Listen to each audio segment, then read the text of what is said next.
VOA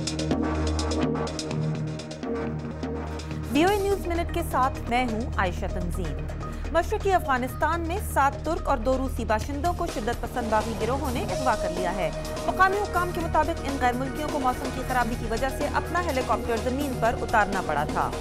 इंसानी हकूक की एक आलमी तंजीम ने म्यांमार की हुकूमत पर रोहिंग्या मुसलमानों के खिलाफ जंगी जराइम और नस्ल कुशी का इल्ज़ाम लगाया है।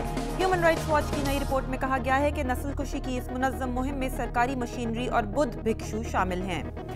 जापान के नायब वज़ीर आज़म और कुछ दीगर वज़रा की तरफ से एक मुतनाज़ फौजी मकबरे पर हाज़िरी देने के जवाब में एहतजाजन जनूबी कोरिया की वज़ीर ख़ारजा ने जापान का दौरा मनसूख कर दिया है। और नासा के आलमी खलाई स्टेशन को सप्लाई फराहम करने के लिए एक निजी कंपनी ने अपने रॉकेट की पहली टेस्ट परवाज कामयाबी से मुकम्मल कर ली है। आप देख रहे थे VOA न्यूज़ मिनट। मज़ीद खबरों के लिए देखिए हमारी वेबसाइट urdu.voa.com।